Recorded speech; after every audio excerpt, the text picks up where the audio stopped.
Hello, welcome to Dundro's podcast. I'm your host Justin. Today we're reviewing Suicide Squad Secret Files, which this trade paperback came out in 2017, but it collects 6 issues from 2016. Suicide Squad Most Wanted, issues 1 through 6, right? Which is like, I think it was like they were trying to promote the Suicide Squad movie, which I might go see Thor: Love and Thunder this weekend, but if I can't, because, people cancel on me whenever I try to make plans with them. But if I can't, I'll do a review for Suicide Squad 2016, right? So this collects uh, 6 issues, but each 2 issues or so collects like a storyline, right? And the writers who worked on this book is Michael Moreci, Christopher Sebela, and the notorious Vita Ayala, who created. I think she's the person who created Kamala Khan, Miss Marvel. And you got Oscar Bazaldua, Scott Hanna, Brian Level, Matt Merhoff, who did the art for this book. So, like, the first story is about Boomerang, which a lot of the first 4 issues remind me a lot of the second Suicide Squad movie by James Gunn. And if you once I explain the stories for the first two stories, you might also notice similarities, right? So yeah, this story is called "What Goes Around Comes Around" by Michael Moreci and Oscar Bazaldua, which is probably my favorite story in the book. It's about like how Captain Boomerang and the Suicide Squad go to this South American country. They don't say what the South American country is, to take down this dictator who's experimenting on kids and turning them into meta-human soldiers, right? That he can mind control. So, like, Captain Boomerang is slacking off while the rest of the Suicide Squad is fighting. And this is pretty much the same lineup from the movie, where you have Katana, Harley Quinn, Deadshot, Killer Croc, Rick Flag, and Enchantress is in. Enchantress and Diablo is also in the book, right?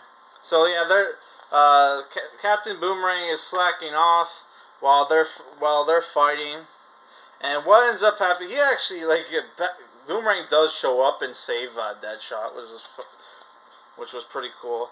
And what ends up happening here? You see the helicopters show up with Diablo helping them out. Which it's not. They don't say if that's Sheba. Which if you read the John Ostrander run of Suicide Squad, you know that they had this like attack helicopter named Sheba that was piloted by some guy who would fly them to missions and would give them air support, right? Which I forget the guy's name, but I remember the attack helicopter's name was Sheba, right? Which check out my Suicide Squad review, right? The one with the 80s one. Yeah, so they realize that they left Boomerang behind, and they're like, screw it, forget him, right? So yeah, Captain Boomerang is stranded on this country, trying to find his way out, but the city, the country's on lockdown because they're having a party, and he's like, "What are you people, Mexicans or Mexicans?" "Oh, we're South American, you doofus." Like, that was kind of dumb, because it's like, okay, what South American country are you? They don't say, right? So yeah, what happens is that Captain Boomerang gets dragged along by this girl who's one of the runaway kids from the metahuman experiment lab where they're turning kids into metahuman soldiers, right? She escaped and now wants to kill the dictator with her help from her fellow like escapees, right? And they recruit Captain Boomerang to help them, right? And Captain Boomerang is like kind of forced to go along, right? Yeah. So I don't know. I really liked. Oh, her powers are she can. She kind of has low key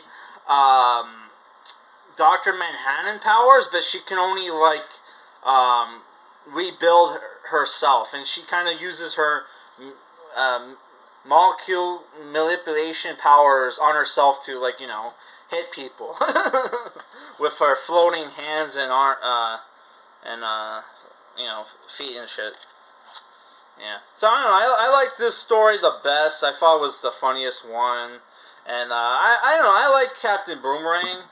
Fucking bullshit what they did to him in the second movie, where like Captain Boomerang is kind of like the heart of the Suicide Squad, especially like the John Estranger Suicide Squad, but they fucking James Gunn had to kill him off, which is such bullshit. Yeah, so like the second story is about Killer Croc, right? And that this story is called Part 1, Where the Wild Things Are, and Part 2 is The Beast in Me, which is written by Christopher Sebela with art by Brian Level. Where this is about how like Waylon Jones, aka Killer Croc, gets sent on a solo mission to take out this island full of monsters which were created by these mad scientists that turned the local animals into monsters with this growth serum, right? And it turns out that the base was funded by the U.S. government and they were abandoned, right? And that, Killer Croc is sent there to basically play cleanup, right, for the U.S. government. Does that remind you of any movies? Obviously, James Gunn either read this graphic novel or like the Warner Brothers or somebody was like, hey, use this, read this to give you some ideas for your script, right? Yeah. And like, here are some of the monsters that he fights, which was pretty cool. Apparently, Killer Croc has like super strength and everything. I didn't know that, because like if you ever seen that like Killer Croc animated feature in the Gotham Knight Batman film, where Batman fights Killer Croc in the sewer, didn't give you the impression that like that Killer Croc basically had like Hulk level of super strength, right? Which he does, right? And oh, by the way, here they Killer Croc fantasized what he would look like if he was human, and basically he looks like Thor, which is weird to me because I heard like Killer Croc was African American and he just had like a skin disease or something, so that's a little weird, but whatever. Yeah, so I don't know, I thought this was the second best story, and was pretty cool, right? Oh, also I forgot the Killer Croc at the end of the book, takes the serum and turns himself into a giant monster, so he can fight this giant monster that the scientists were using as a trump card. And like Amanda Waller wanted this thing taken alive, but like Killer Croc had like other ideas where you have this giant kaiju fight between a giant Killer Croc and this sea monster Godzilla looking thing. Which was, that was pretty cool. So the next one is Amanda Waller. Did not like this. This was probably the weakest story of the three, right? And they make like, you know, Amanda Waller kind of like a Mary Sue, but it also explains her high stats on her HeroClix figure. Yeah, so this is Down the Rabbit Hole by Vita Ayala, and Matt Merhoff did the art, where it's basically the Suicide Squad is on a mission in Russia where they're trying to extract this like CIA agent that got that infiltrated this rogue Russian army that got exposed, and like, you know, Amanda Waller's trying to, like, you know, get information out of the guy's handler, but the stupid CIA made him take this pill called Black Mirror, where it makes you catatonic, but like, you know, makes you catatonic, but like, you know, you experience like your worst memories, and she accidentally gets infected, right? So it's kind of like, you know, she has to, like, you know, face herself in her like head because of the pill. And while that's going on, the mission goes south in Russia. It turns out the guy they go in to save is, like, you know, a double agent or something, and they get like, you know, pretty screwed. So I don't know.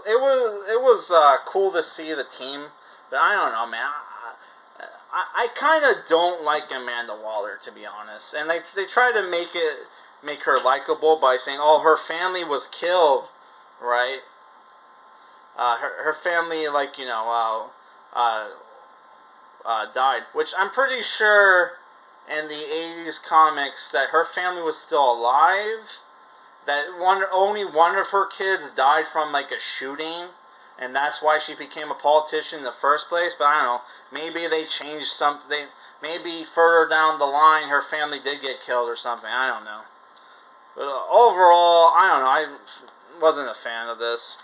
Oh, but for some reason, and a lot of the variant covers has Diablo, when Diablo is barely in this graphic novel or this series. I don't know. So what I think about this book, I don't know. I liked the first two stories. Didn't like the last two issues. The dialogue was cringe at times, and I was not a huge fan of the art. But I don't know, like, I thought it was enjoyable, and I'm giving this a 6 out of 10. You know, it's not great, but it wasn't a complete waste of money, right? So that's it for this review, guys. And my next review is probably going to be one of the books I got in my most recent graphic novel haul. Watch my graphic novel haul to figure out which book I'm going to review next. Alright, peace.